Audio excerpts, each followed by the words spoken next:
ఎంతగానో వెయిట్ చేస్తున్నాం sir. We all are waiting to listen to you Brahmaji గారు. It's all yours.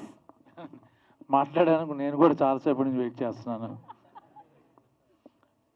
అందరికీ నమస్కారం అండి.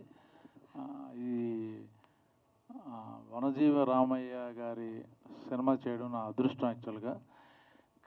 ఆ సినిమాకి అవార్డు ఇచ్చిన కమిటీ మెంబర్స్కి, గద్దర్ అవార్డుకి, తెలంగాణ ప్రభుత్వానికి చాలా థ్యాంక్స్. దానికన్నా నాకు ముఖ్యంగా నాకు ఎంత హ్యాపీగా ఉందంటే, స్టేజ్ మీద వచ్చిన తెలంగాణ మెయిన్ ముఖ్యమైన వ్యక్తులు రావడం, మాకు బ్లెస్సింగ్ ఇవ్వడం అనేది చాలా చాలా హ్యాపీ ఫీల్ అయ్యాను నేను. ఇంత బాగా ఆర్గనైజ్ చేశారు ఈ ఈవెంట్ని. చాలామంది నాకు మా డైరెక్టర్ గారు కానీ, ప్రొడ్యూసర్లు అందరూ థ్యాంక్స్ చెప్తున్నారు. యాక్చువల్గా నేను వాళ్ళకి థ్యాంక్స్ చెబుదాం అనుకుంటున్నాను, ఎందుకంటే అంత గొప్ప వ్యక్తి చరిత్ర నేను చేయడం నా అదృష్టం యాక్చువల్గా.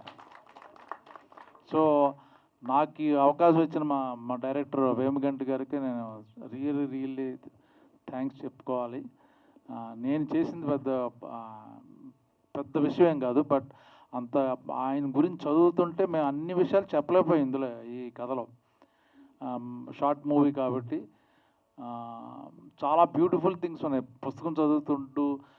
ప్లస్ ఆయన ఫ్రెండ్స్, ఆయనతో తిరిగిన వాళ్ళందరూ వాళ్ళు చెప్పిన ఇన్పుట్లు వింటుంటే కొంతవరకే మేము ప్రయత్నం చేసాం యాక్చువల్గా, కొన్ని కారణాల వల్ల. ఇది యాక్చువల్గా ఫీచర్ ఫిల్మ్ తీయాలని అనుకున్నాం యాక్చువల్గా. అది కూడా జరిగితే నేషనల్ అవార్డులో వనజీవ రామయ్య గారి సినిమా కూడా డెఫినెట్గా అవార్డు వస్తాను అనుకుంటున్నాను నేను. ఇందులో ప్రతి ఒక్కళ్ళు, ప్రతి క్యారెక్టరు యాక్చువల్గా ఏంటంటే, ఈ సినిమా ఎవరో నాకు తెలిసి డబ్బులు తీసుకుని చేయలే, ఓన్లీ ప్యాషన్ గురించి.